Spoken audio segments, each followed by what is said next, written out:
Hey, everybody, what's up? It's a brand new day. In Soccer We Trusters, the past is the past. The future is looking nice and bright. So hit like and subscribe, and let's get after it. Yes! What is up, everybody? Welcome to Eddie Gavin's favorite podcast, In Soccer We Trust. I'm Jimmy Conrad, Cream Cheese Conradino, also known as Jim, alongside Charlie Chuckwagon Davies and Hollywood Heath Pierce. And we have a little Gold Cup recap to get into as we talk about the U.S. men's national team and our prospects and our future. Greg Berhalter now going to be returning for those next set of games when they come up. BJ Callahan's time is done and dusted.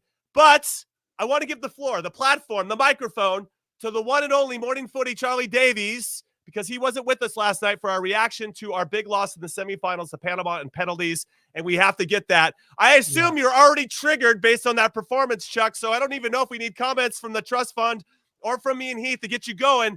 So take it away, Chuck. I think to both of your surprises, I am not triggered. I'm what? not. I'm this? not. Yeah, It's like middle of the road Charlie right now. I had no expectations for this team. I think we all did say it was going to be a Panama but Jamaica final, but we're right about half.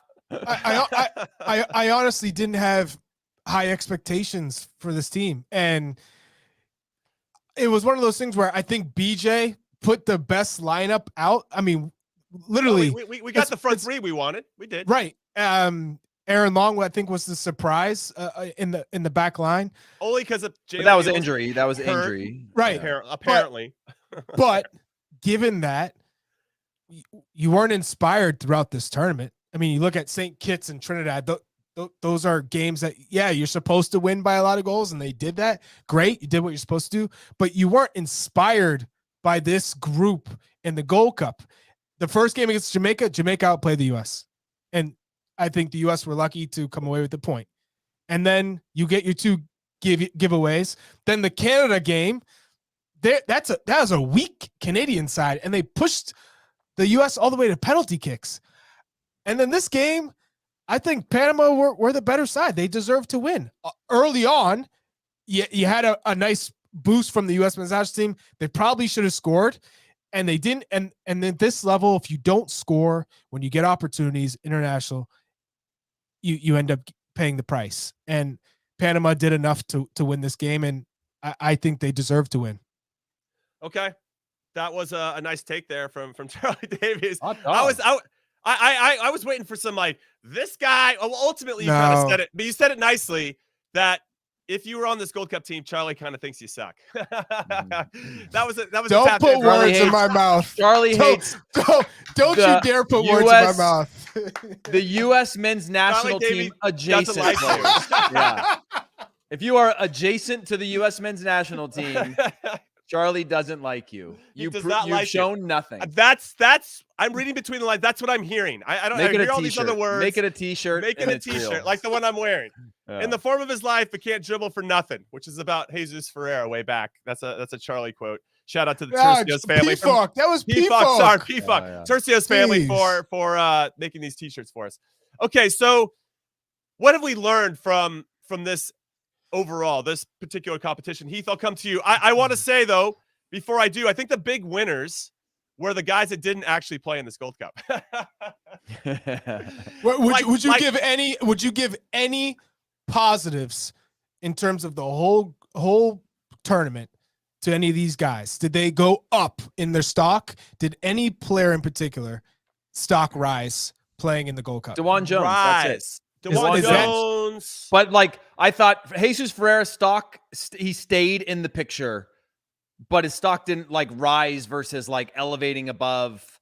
I don't think that I still have him 3 in my depth chart, but I don't have him anywhere knocking on anything. But I think he kept himself alive. But DeJuan Jones, I thought his stock rose. I still think he's probably 3 as a left back, just because I think you have coverage that you could go with above him. But who's number 2? We have I would say Dest or Scally, yeah.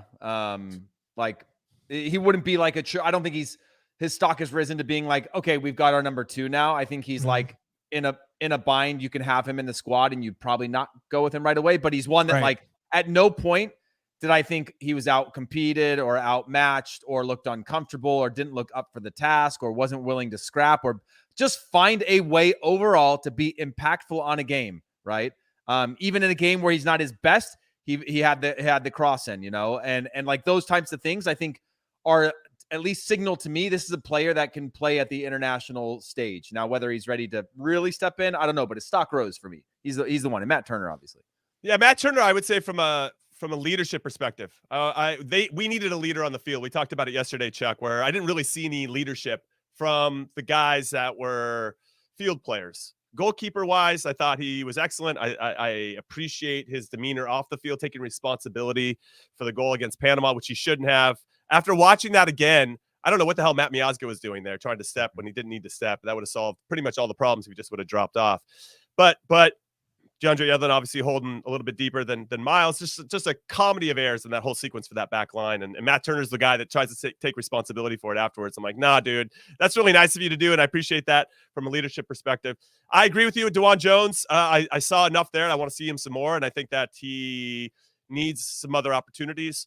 There's something about Busio that I like. There are a couple moments there. I mean, again, when I look at him and I look at some others, Chuck, I feel about it's more moments. I see something that, okay, what does that turn into? Can he get more time with his club team that can turn into something that's more consistent with those moments?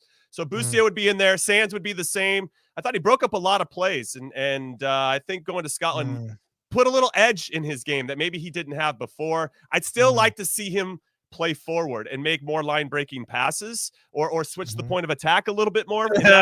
Charlie's saying, like he's eating like an apple pie. No, it's fine. But again, there were moments there where, okay, we're still looking for backup. I was waiting for you to pick Adams. up on that, Heath.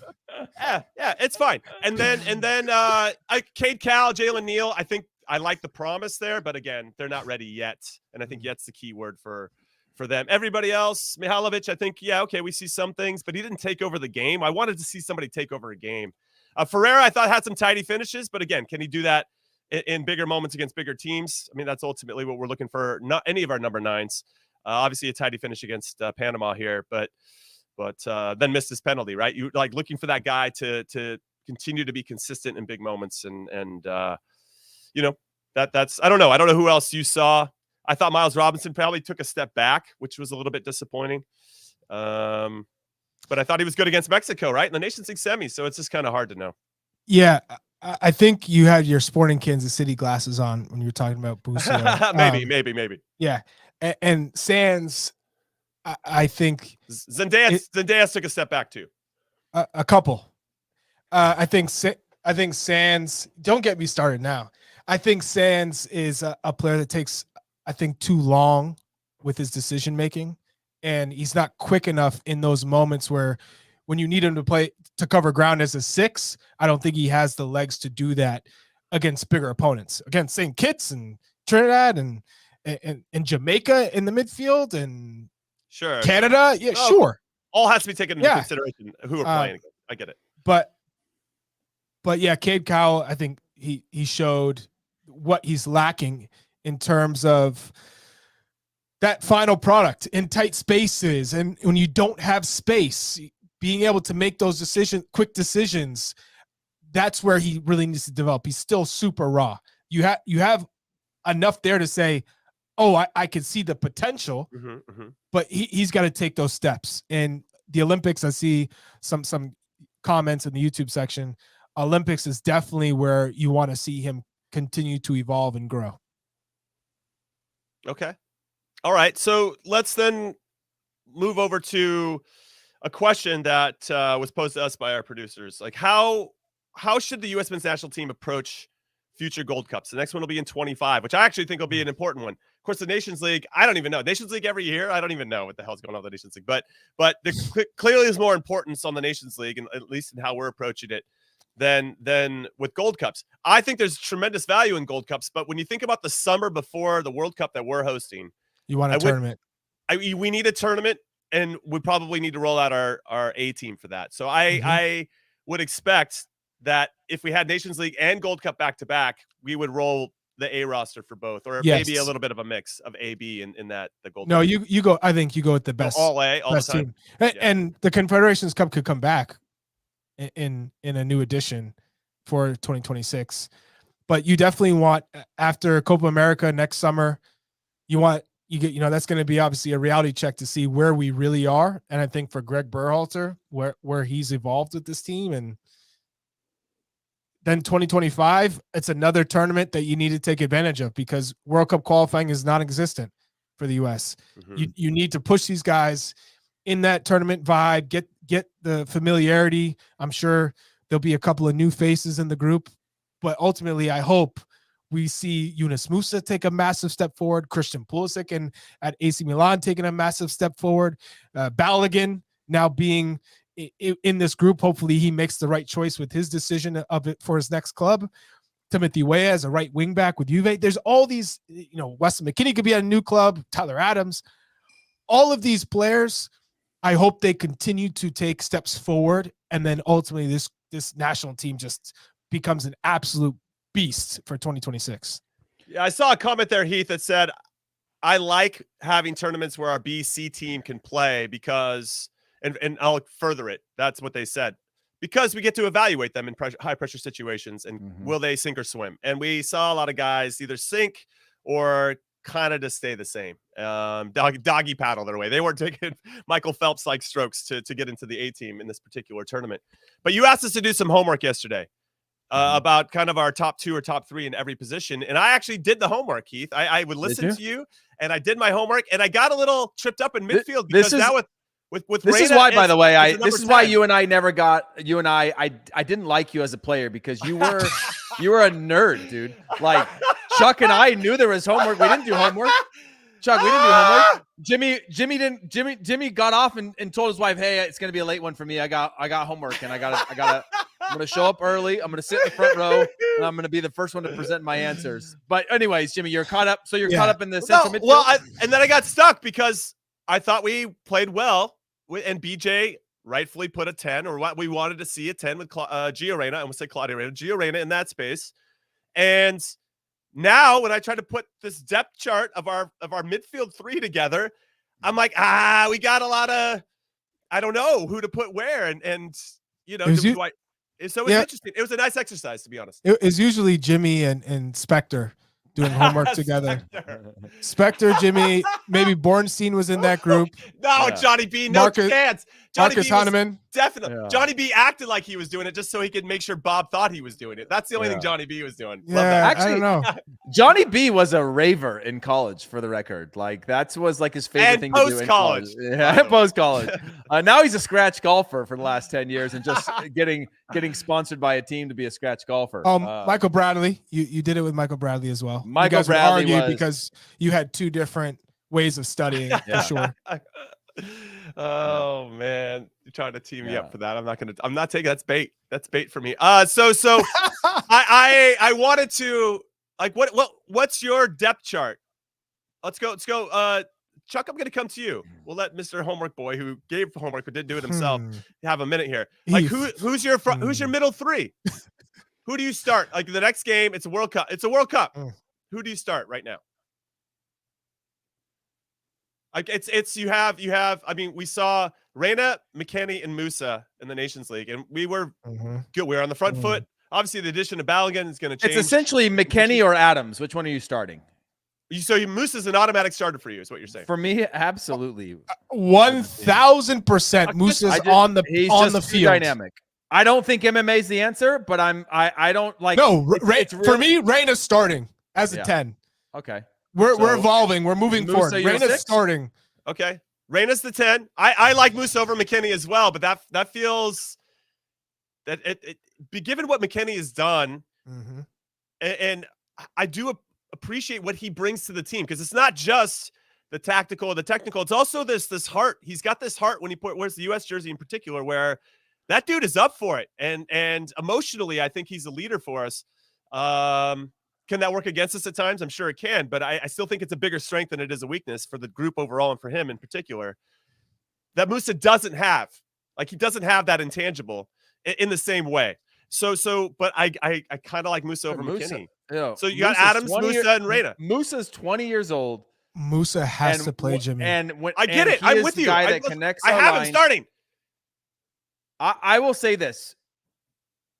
Musah and Reyna are still the two players that I think have the most upside in our, and Balogun now, have the most upside of anybody in our player pool. And maybe I'm not thinking correctly right now. Are you forgetting about Christian? Because he's still only 20. Oh, no. But I think Musah has 24? more potential upside than I think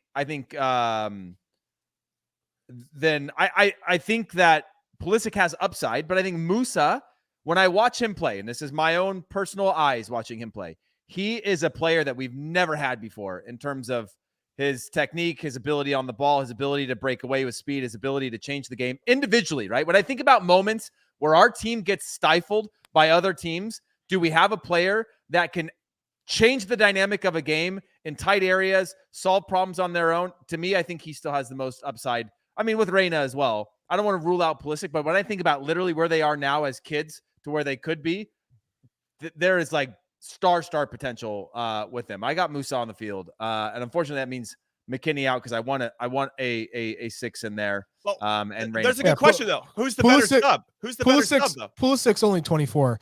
Better sub. You also take into consideration who you're playing against. Are you going to have the ball versus are you going to be chasing the game? Or is this a team that plays takes a lot of set pieces, long balls? Do you need aerial challenges and duels? Because if the ball's on the ground, then Musah, it's not even a question. If the ball is going to be in the air, if the opponent likes to whip in balls, a lot of crosses, set pieces, then McKinney is such a dangerous player, both important in defending set pieces, but attacking set pieces in the air, incredible when it comes to being able to build opportunities from jumping in the air and just absolutely dominating his marker. But let me ask you this, Chuck. This five games in this Gold Cup. Would you have rather started Musah or McKinney would have been a bigger difference maker in this Gold Cup? Oh, geez. In this Gold Cup. Good question. We played against the high balls. We played against the deep blocks. We played against the open field. In this Gold Cup, I would say Musah. Yeah, same. Because the U.S. should have possession against all of these opponents. And in some cases, you look at this midfield of Mihailovic, Busio, and Sands. None of them have the ability to dribble opponents and break out of the midfield on the dribble to create space and then draw defenders out of position, beat them on the dribble as well to create for other players. None of them have that skill. Can I say, though, that Busio tried to do that a couple times. What pissed me off about it was that he would actually do it. It led to, listen, he tried to do it. I'm not saying he's successfully connected. I try to be goalie and I try to be a center Yeah, back. but too. Chuck, you got to say at least Busio was cynical trying to go like Mihailovic was literally playing backwards for 2 games straight and is an attacking player, but found the easy option. At least Busio, who lost it most of the time, was at least trying to turn and go. I know, but he can't do that. He doesn't have that ability to do what Musah does. I get that. I agree with you. I'm not comparing Musah to Busio. Busio is a poor man's to Musah. What I'm saying is that Busio tried to do it, and what pissed me off about this, so anybody that's coaching or if you're a player, if you take that space and then play the 2-yard safe pass right over to your right, like you've just negated all your advantage. And that really pissed me off. And I saw Busio do that consistently. And I think that Musah does a much better job, to your point, Chuck, of either continuing to drive and beating that first defender, which makes it even more difficult for the opponent, or actually making a forward pass that is also going to be pretty detrimental to the opponent. And I didn't see Busio do that enough. But I just wanted to make that compare and contrast because we're coming off the Gold Cup. Musah is gotten a lot better at that. We still want to see more of a complete product from him in the final third, but I think he's getting there. I'll also add this. He's added a different dimension to his game that none of us knew he could do as far as being a lone 6. He did that against Canada and Mexico and bossed it. So he showed how dynamic he is in midfield. He can be defensive and lock it down if he needs to be to protect the back 4, or he can be an 8. And I think he has the potential to be a 10 and be a little bit more creative. And obviously that's the part of his game that really needs to develop, shooting from outside. He's even talked about it. I got to be a better finisher. I got to be better with playing 1-2s and linking up with the attacking trio. but he has that potential. Wow. So the big question really is Musah the better 6 than Tyler Adams?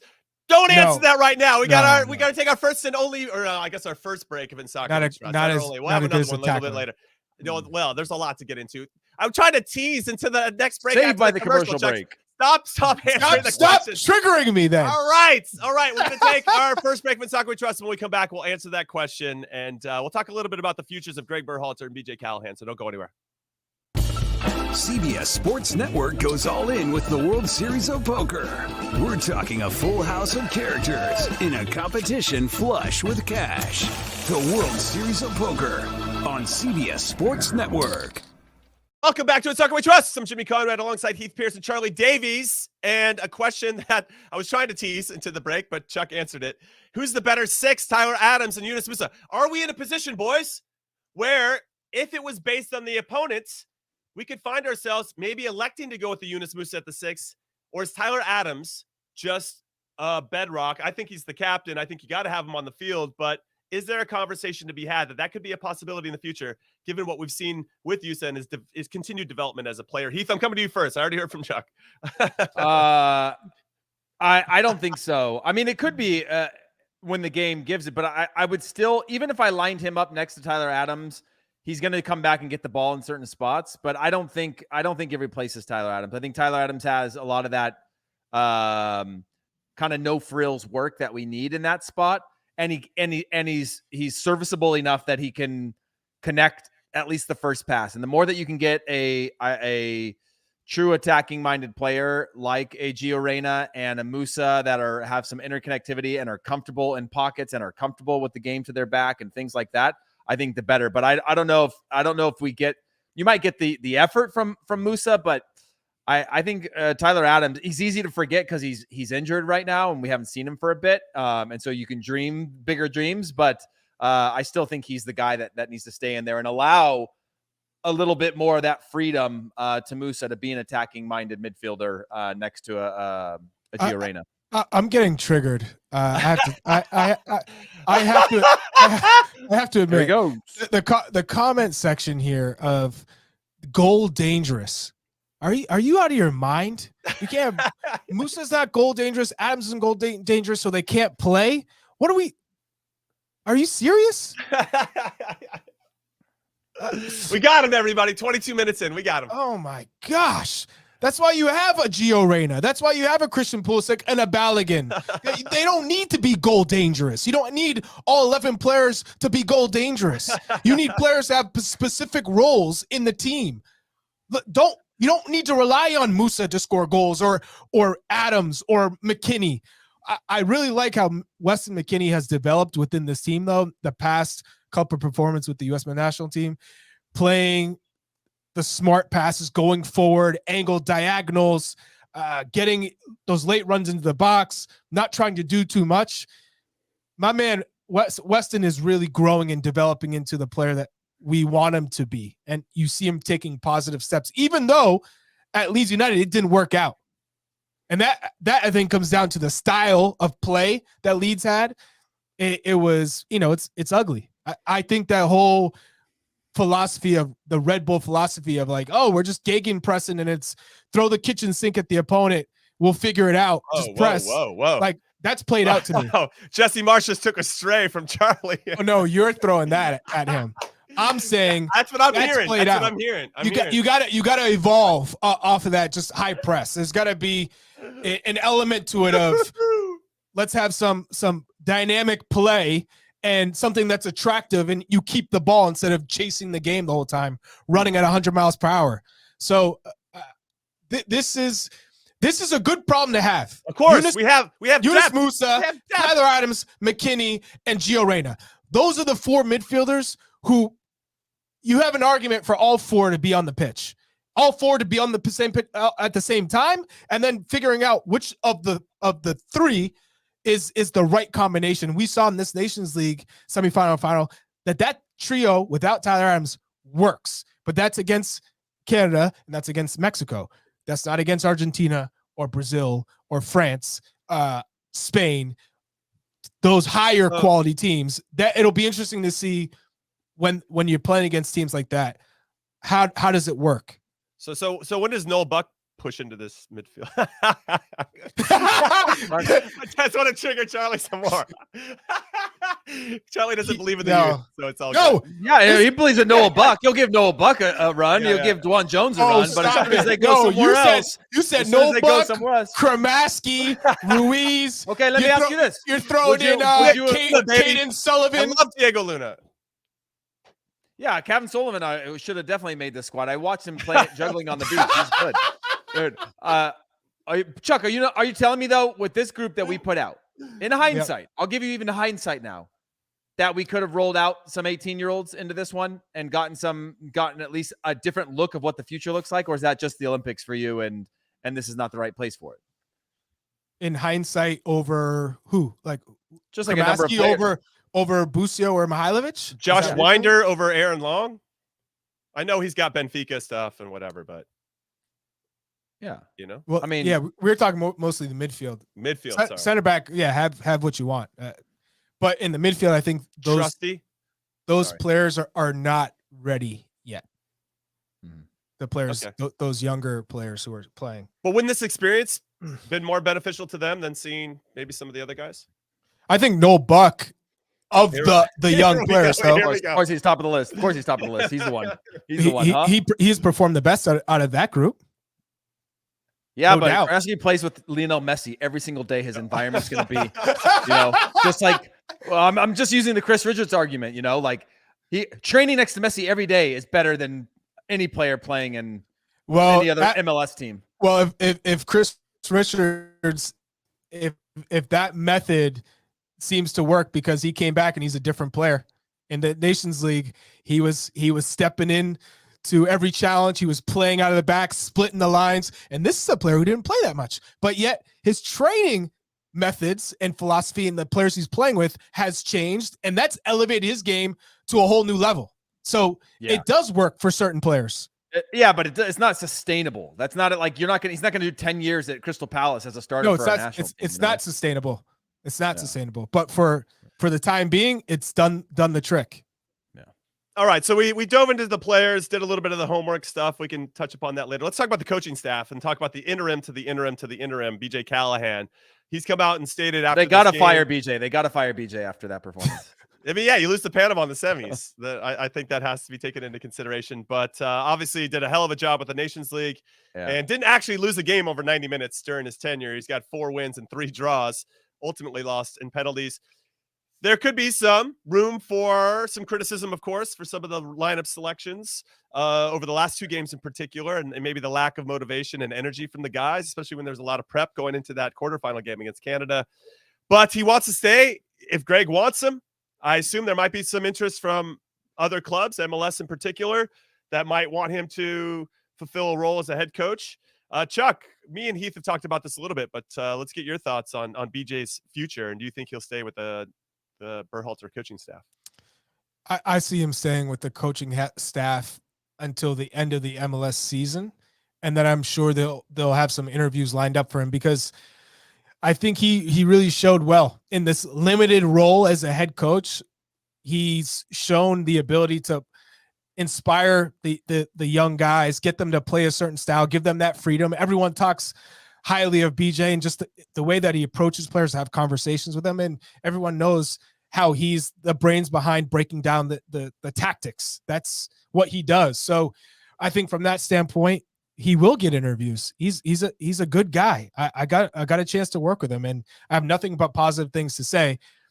Just the experience of being a head coach, it's not vast. It's not.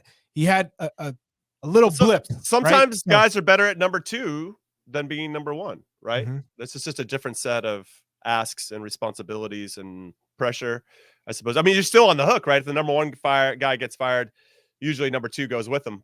Not always, but sometimes. Heath, any chiming in on this? I wonder what Greg's going to do, because obviously BJ came in and kind of put his stamp on things in some ways. And I think the biggest stamp was putting Gio at the number 10 spot and adding that one more attacking player to really unlock a few things. And obviously the addition of Balogun was going to change how he looked anyway.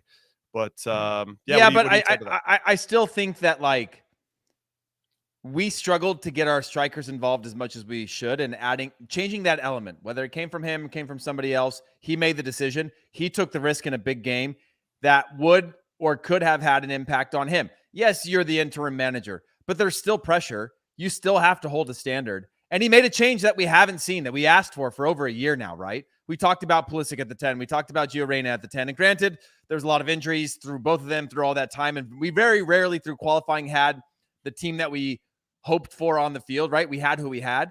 But him doing that, I think, was a dynamic change and a hopeful one for us to say, hey, if we want to be as good as we want to be.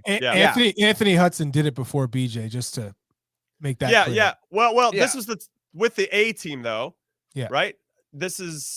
I'm curious because with Tyler Adams not being available, not necessarily your hand was forced, but it gave you the opportunity to do it.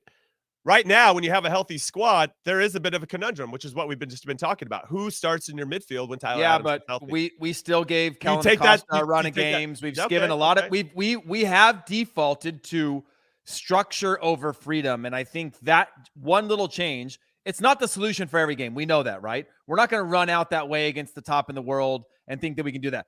Maybe there is some fluidity where you can pivot a Musah into a deeper spot or a higher spot when he's on the field and actually have that as established roles.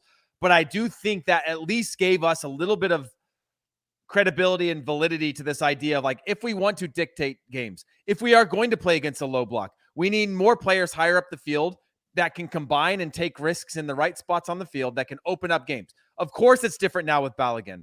But I thought we could have had the opportunity to do this with a Ricardo Pepi before, who obviously didn't make the World Cup squad. And so I think this is a natural evolution, but somebody needed to take a risk in a moment where we get rewarded, because we defaulted back at times earlier on when I think about the run up to the World Cup of just playing very tournament-like and structured without ever having that just extra 5 or 10% of, like, let's dictate a little bit offensively. Well, I will add this, though, in terms of those fringe players that no longer need to be there anymore. You brought them in for the harmony of the group in the World Cup. A lot of players that we've seen in this last cycle that weren't ever really going to play, but were part of it. And people are like, why are you bringing those players? Or they're not adding anything. You don't need to see those players anymore because you've already developed the culture. So the play speaks for itself. The players who are the leaders have already kind of emerged. So now in terms of, we only bringing in harmony, that's out. You're bringing in players who you see a future with, players who are going to push boundaries and try and push the starters for minutes. Those are the players that you're bringing in from now on. You're not bringing in some of the older veterans who have had some, here and there moments with the national team. Those guys are done.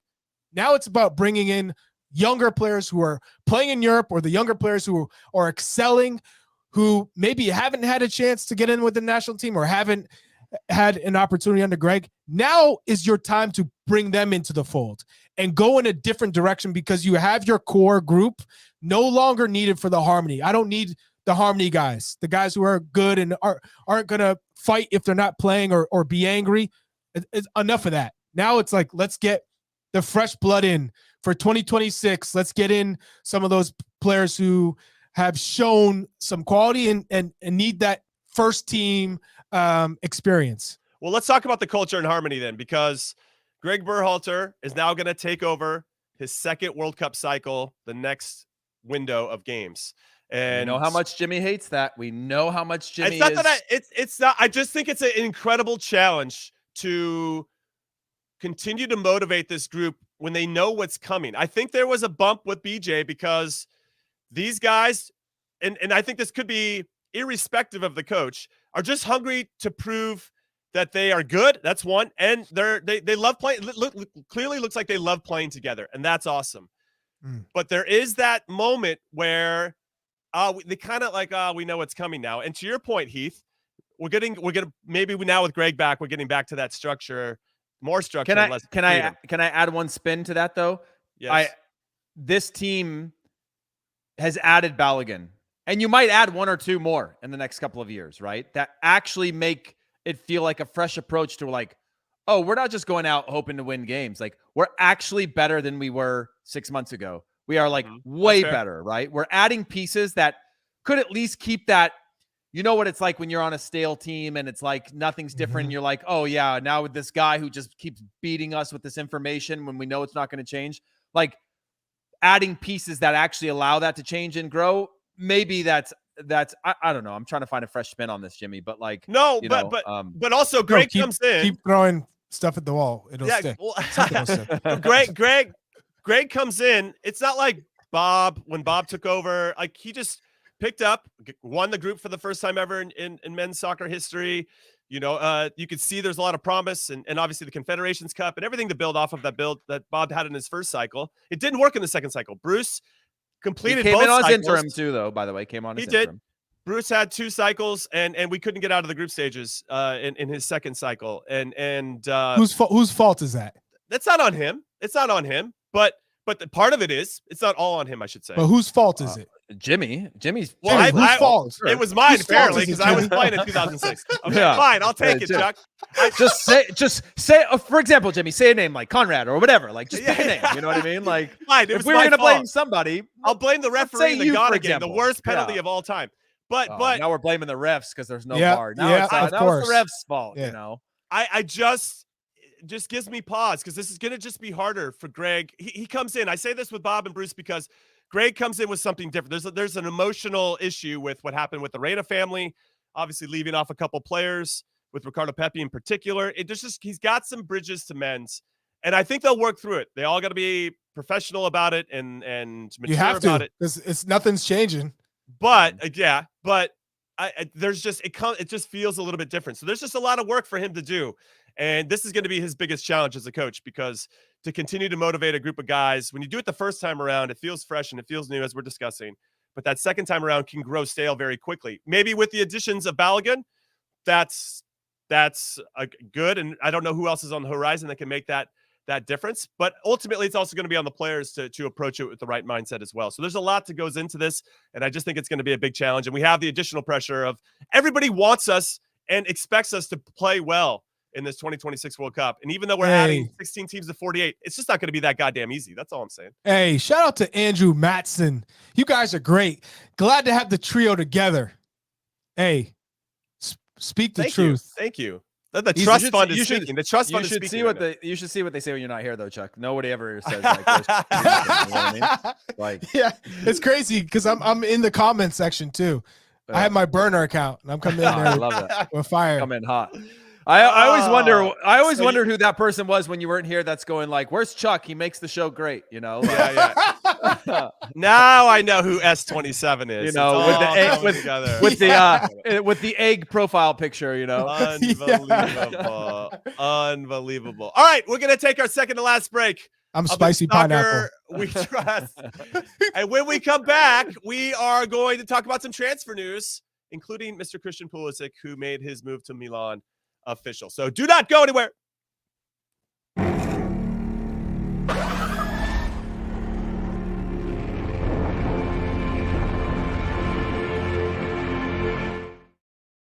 All right, welcome back to In Soccer We Trust. I'm Jimmy Conrad alongside Heath Pierce and Charlie Davies.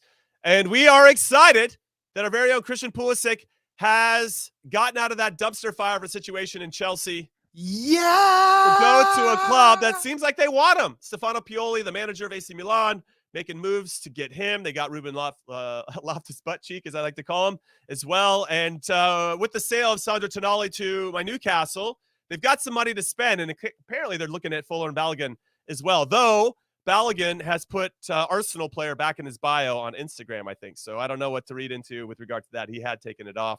So we'll see. We'll get more information on that as the days go by. But this is a big move. Chuck, Pulisic to Milan. Now it's done and dusted. A nice fresh start for him. As you mentioned, 24. He's accomplished so much so at such a young age, and probably our most accomplished player ever on the men's side of the game if he continues on his current trajectory. The big thing for me with Christian is he's got to stay healthy. We've all been hoping and asking for a change of scenery for Christian Pulisic, because I think the writing was on the wall at Chelsea. Even when he was playing well, it felt like the manager always found a reason to take him off if he wasn't healthy, if he was healthy. And then those are the times where he was unhealthy that played himself off the pitch. But Milan, this is a talented group. Leao just signed a new contract with them. So, you have another winger who's just super dynamic, arguably one of the most dynamic wingers in the world. And then Olivier Giroud's up top. They could use another striker for support in pushing Giroud's minutes. But I like this group. They have stability. He's playing it for one of the top teams in Serie A, and they're going to look to use him as a player to get them results. Like, he's going to be depended on. This isn't a marketing buy or a marketing ploy. Sure, he's sponsored by Puma and Milan are Puma, but this is more of we see you being a main figure within this group. And now he's just got to take this opportunity and run. Yeah, I'm curious to see where they put him, if it's going to be out wide, if it's going to be central. Either way, to your point, Chuck, I hope that he just gets valuable minutes and is leaned on in a significant way. I think he needs that. He clearly shows that he's ready for that responsibility when he wears the red, white, and blue. And I think he continues to grow as a leader and as someone that wants to take on more and more accountability. Heath, how are you feeling about everything? I think it's great. And whether they end up with a Musah or they end up with a Balogun on Balogun up top. Like, what's that guy? What's that striker that's going to make us better? Get us to the semifinal? That scored a bunch of goals. No, I think I'm excited about it again because it doesn't. Chelsea felt like a move during a time period where we probably all questioned it, but they spent a lot of money because I don't think it was marketing, but they thought that they could get the full package out of him. He's still at an age where he's got a ton of upside, a fresh new start. And we obviously have seen him when he is at his best. He's unbelievable. And now it's whether or not he can take this window to start to complete his game in a lot of ways. And then he's just got to ultimately prove it in final production, right? We saw what he did at Dortmund in the early days. We saw what he could do during healthy runs at Chelsea in terms of scoring big goals. I still think he needs to get into that sort of double-double category. And I think it'd be a good place for him. And the fact that they're spending money and negotiated well for him, hopefully that means it's a fresh start on the field for him and a new mindset that he goes into it and makes the most of it, because we know what he can do. 100%. So, yeah. S27, of course, we got you. Heavily covered Christian Pulisic on CBS. And yes, Ted, Paramount Plus is a big winner here. Golazo Network, Serie A, Champions League. A team away at Juve, Are you kidding me? It's great. This is what it's all about. It's great. Growing the game. All right, so let's talk about another player that was at AC Milan and now he's back at his the club that loaned him out at Barcelona. That's Sergino Dest, who apparently, everybody, was on the move. They wanted to definitely ship him out. And now they might have to keep him because of financial restrictions, Barcelona. So Xavi is giving Sergino Dest an opportunity to prove himself in preseason, because right now they don't really have a right back. Jules Koundé, who is usually a center back, but will play outside back or right back for the French national team as well. He doesn't like to play right back. He doesn't like to play it. Already come out and said he doesn't like playing it, but can do it. But Sergino Dest has some room there to potentially grow. From what I understand, there's a report that came out in some of the Barcelona fan publications, that Xavi's just not a fan, or the Barcelona coaching staff not a fan of Sergino Dest's lack of tactical understanding in terms of how they want to play. They want to move him because he's on pretty big wages, but they're not getting any biters with regard to that. So don't make it tactics. He's Dutch raised. They are tactical. That's what I said. That's what I think. But yeah, I don't know. This is an interesting situation. Can he figure it out? And if he can't, where does he go? We know what we like about him. We know how he fits into our system, but it seems like he's struggling to find those minutes. Ronald Koeman, though, who brought him to Barcelona, really, really rated Sergino Dest, but Xavi clearly does not. So even if he stays with Barcelona, it just doesn't feel like he's won over Xavi completely, and I don't think that's a great situation. I'll throw it to our resident outside back, Heath Pierce, here on notes. It's hard, but, like I said, we've all seen the unbelievable, magical things that he can do, and we've also seen his ability to be ineffective and how big of a hole that can be, right? That's the polarization of a attacking first fullback that's probably better as a wing back, that's probably better as a midfielder, but we haven't seen him have the contribution to be a winger, right? He's kind of got that kind of modern fullback feel to him, but he left after one season at Ajax, right? We haven't seen him find his footing since. He can fill in all those gaps, but he needs somebody that believes in him. He needs somebody that, and that's why I worry about the biggest clubs where there's no room for error at Barcelona, right? Especially what they were going through and the dumpster fire that Barcelona has been. Maybe he gets a shot again there, and all you can do is hope for the best and have open and honest conversations, right? Because what we don't want to see is him buried into a reserve side somewhere, just sitting there wasting time away.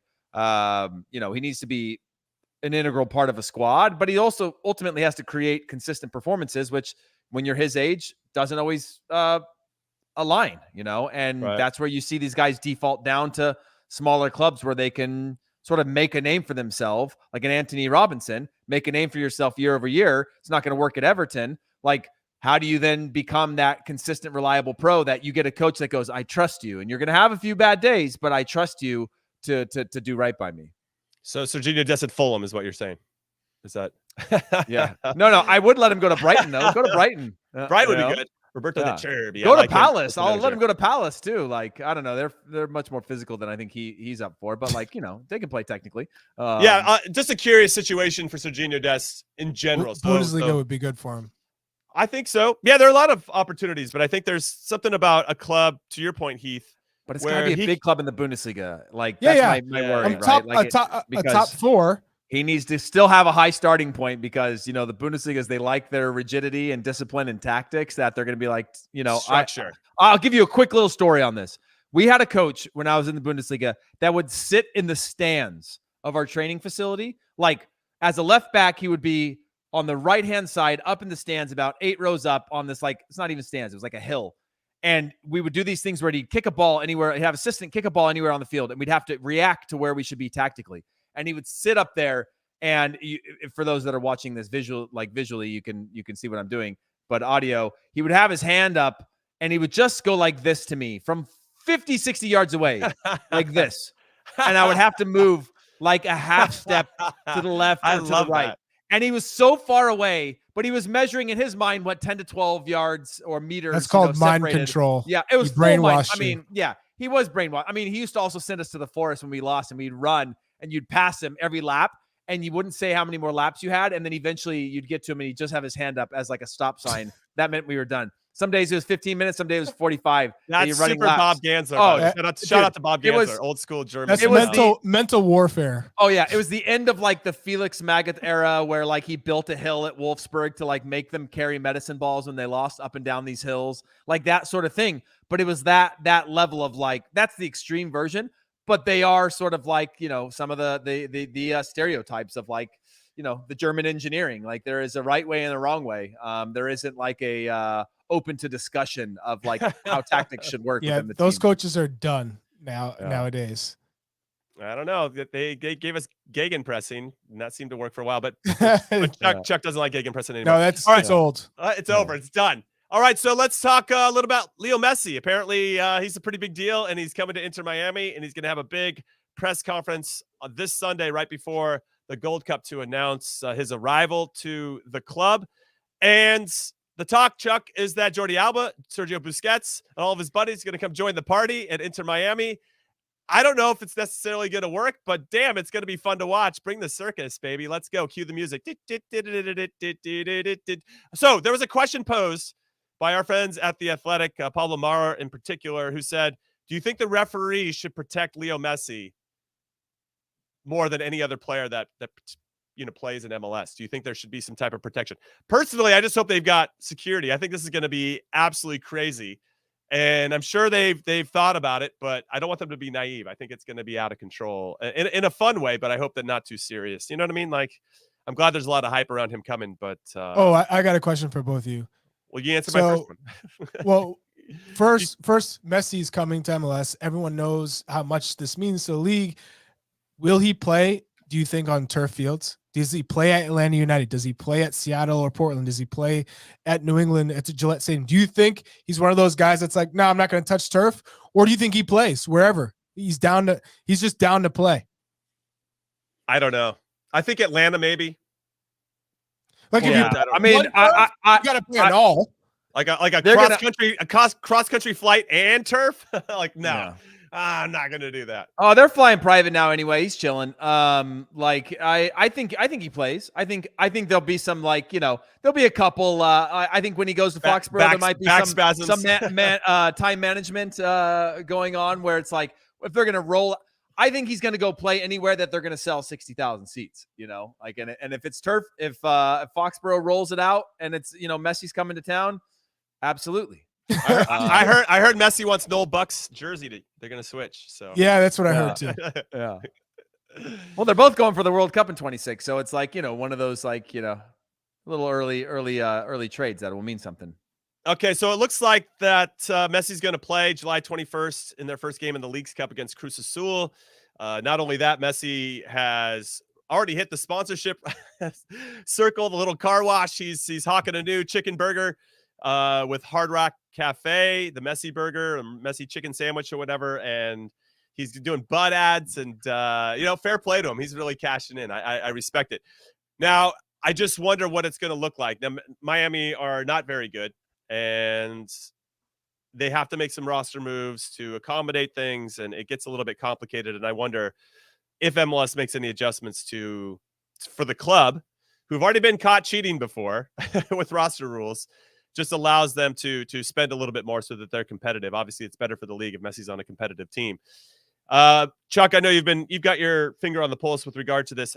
Let's extrapolate how you think the rest of the season is going to go. Do you think Miami will be competitive? Do you think they'll get in the playoffs by the end of it?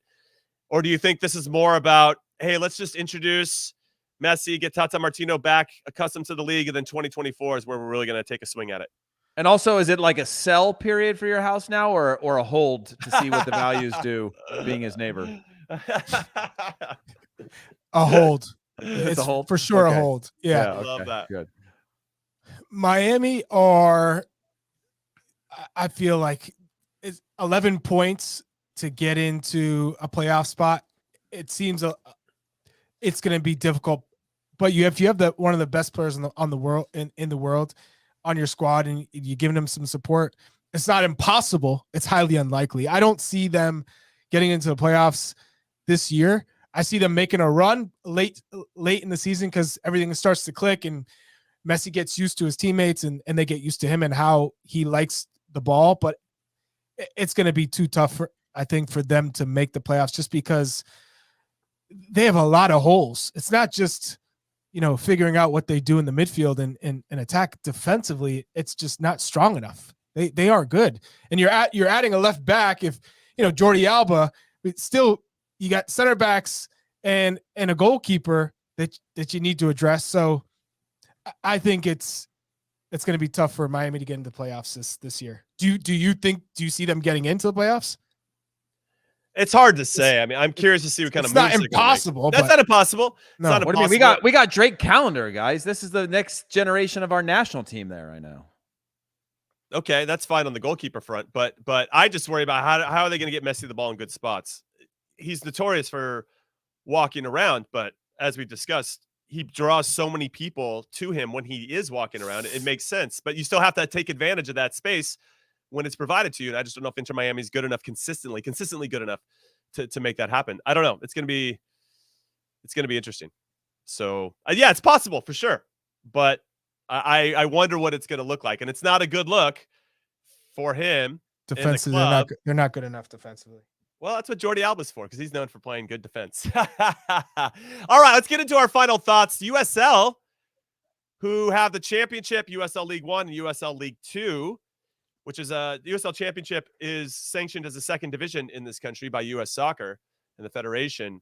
They are apparently going to be voting very soon about having promotion relegation. Now, it's, from what I understand, not something they would implement right away. It's more just to get a temperature of all the owners about, is this what we want to work towards here in the very near future? And there was a quote from, and I'm going to paraphrase, from one of the owners, USL owners, that was anonymous, saying, at some point, MLS is going to wear us down and they're going to end up winning. We need to do something different to put us on the map and to attract different types of fans that might be interested in more of a promotion relegation model than what MLS currently has. Again, paraphrasing, but that was the gist of what he said. What are we saying to this? And what I think is interesting is, can USL Championship or USL, can they go back and try to sanction or get Championship, their top division, to be a first division and actually compete head to head with MLS. I don't even know how would that be process works. I don't know either, but I think that if they really wanted to compete and get after it with MLS, that would be the way to do it. I just don't know if U.S. Soccer would give them that sanction and how that all works. So there's a lot there, a lot of layers to unpack. We'll go. You know what? We'll throw it over to our business head over here, Heath Pierce, who seems to have his finger on the pulse with this type of stuff. Go ahead, Heath. What's the question specifically? Can you repeat? Just promotion relegation. Do you think that is a good move from USL? That's first. Second, do you think that it's possible for USL to reapply to try to get first division status because they're currently second division? Yeah, I don't think. I mean, they can apply and go to FIFA and launch all the lawsuits that I'm sure already exist across everything. I think that's a tough sell. I do think I haven't read enough into the pro rel of within the league, but when you think about the League 2, League 1 to Championship, I don't know how you sell that to any of your top division championship teams that have been cutting checks for the last however many years. Well, in theory, though, if they're cutting checks, they should have a competitive team that shouldn't even put them in that situation. We all know that's not how it works sometimes. Some teams have bad seasons, but. Oh, I fully agree with that. And in terms of the financial viabilities of it, I don't really know enough to know around USL to know the hierarchical structure. I just know that franchise fees at the championship level compared to like the summer League 2 level, like Vermont Green, are very, very different, almost free, to get yes. in. Don't you think the ultimate goal for USL is to get bought by MLS, to be acquired?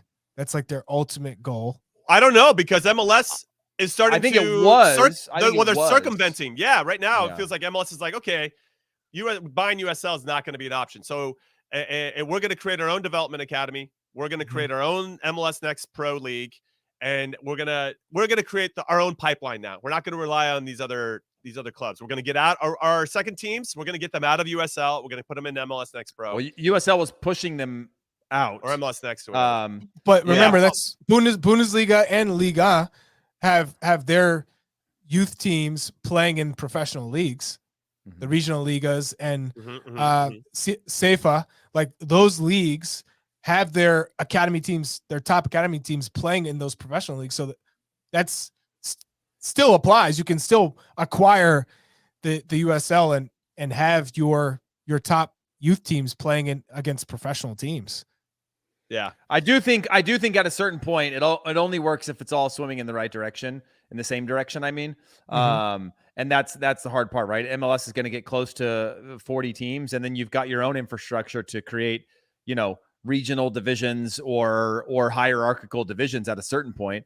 I don't know. Same thing, right? If like you're willing to spend, then you shouldn't be worried about whatever. But you look at the Bundesliga and you see the fact that like every team that's in the second Bundesliga, you recognize that name because in the last 10 years, they probably spent a season or two in the first Bundesliga, right? You just see that sort of thing.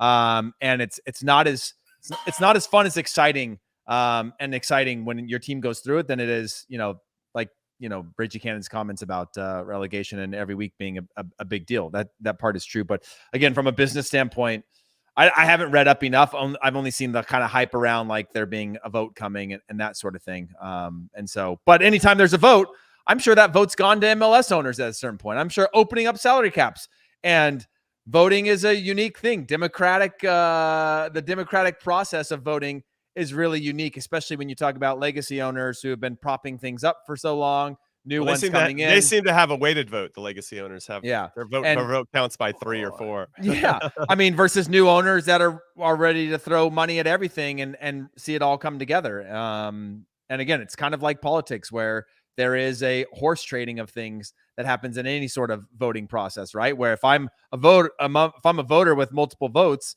and I want other things, like I want to get rid of my academy and just have my money spent on other things, that can be, there's just not like always just like we're voting on one thing. Nobody looks at it that way when they're rich and powerful.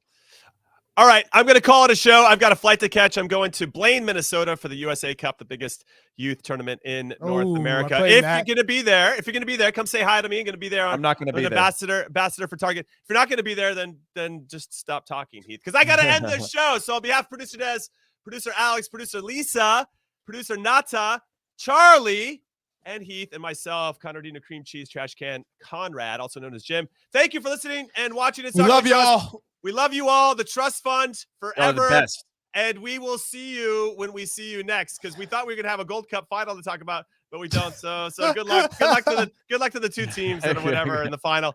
And we'll see you next week. Later.